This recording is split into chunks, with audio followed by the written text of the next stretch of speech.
Hello friends, நீ நான் காதல் என்ற எபிசோடில் என்ன நடக்கலாம் அப்படிங்கிறத பற்றி பார்க்கலாம். இன்றைக்கான எபிசோட் எமோஷனலான குழப்பமான எபிசோட் அப்படின்னே சொல்லலாம். ராகவ் நடந்த எல்லா விஷயத்தையும் நினச்சி யோசித்து நின்றுக்கிட்டு இருக்காங்க. அந்த இடத்துக்கு மது வராங்க. ராகவ் கிட்ட இந்த மாதிரி ஒரு சந்தர்ப்பம் கிடச்சி இனிமேல் நான் உன்னை மிஸ் பண்ண மாட்டேன், அபி எல்லா விஷயத்தையும் சொல்லிட்டாங்க அப்படின்னு சொல்லிட்டு அவங்க மனசில் இருக்க அந்த சந்தோஷத்தை பற்றி பேசுகிறாங்க. ஆனால் ராகவ் இந்த மாதிரி ஒரு விஷயத்த நர்ஸு சொல்லிட்டாங்களே, இதை நான் எப்படி உங்ககிட்ட சொல்லுவேன் அப்படின்னு சொல்லி மைண்ட் வாய்ஸுக்குள்ளார பேசிகிட்டு இருக்காரு.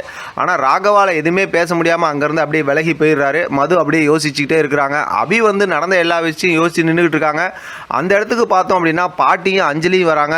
எவ்வளவோ அபி கிட்ட சொல்லி பார்க்குறாங்க. ஆனால் அபி வழக்கம் போல் இந்த ஒரு பிரச்சனையை மனசுக்குள்ளார நினச்சிக்கிட்டு அவங்கள்ட்ட முடியாதுங்கிற விஷயத்த ரொம்ப ஸ்ட்ராங்காக சொல்லிடுறாங்க. அவங்களும் பார்த்தோம் அப்படின்னா அங்கேருந்து கிளம்பி போயிடுறாங்க.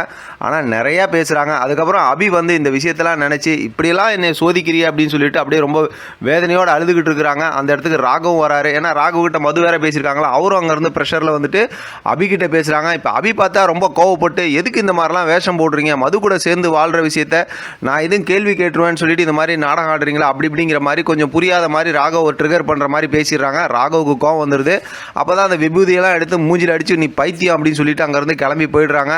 இங்கே பார்த்தா அபி வீட்டில் அனு பேசுகிறாங்க, அபி இந்த மாதிரிலாம் பண்ணுறாங்கன்னு. அப்போ அபியோட அம்மா இருந்துக்கிட்டு இந்த மாதிரி மட்டும் நடந்துச்சுன்னா, அதாவது மதுக்கும் ராகவும் கல்யாணம் நடந்துச்சுன்னா நான் உயிரோடே இருக்க மாட்டேன் அப்படின்னு சொல்கிறாங்க. அப்போ சமாதானம் சொல்லிடுறாங்க. அடுத்து ஆஃபீஸில் ராகவ் இருக்காரு. அங்கே பார்த்தோம் அப்படின்னா அவங்க அப்பா பேசணும்னு பேசிக்கிட்டு இருந்தாங்கல்ல, அதனால் அபியோட அப்பா பேசுகிறாரு. அபி செய்கிற தப்பெல்லாம் மன்னிச்சிருங்க, நீங்கள் இந்த மாதிரி ஒரு விஷயத்தை நடக்க விட்டுறாதீங்கன்னு சொல்லும்போது ராகவ் அப்படியே ரொம்பவுமே யோசிக்கிறாரு. என்னடா பண்ணுறதுன்னு ஒன்றும் புரியாமல், நான் இதை எப்படி சொல்கிறதுன்னு தெரியாமல் இருக்கிறாரு. ஆனால் அந்த நேரத்தில் லாவண்யா அதை பார்த்துட்டு போயிடுறாங்க. அடுத்து பார்த்தோம்னா அபிகிட்ட போய் பேசணுங்கிற மாதிரி ரொம்ப கோவத்தோடு போகிறாங்க. அபியும் பார்த்தோம் அப்படின்னா அந்த விஷயத்தை யோசிக்கிட்டு இருக்காங்க. அவங்க கூட இருக்கவங்களும் அபிக்கு அட்வைஸ் பண்ணுறாங்க.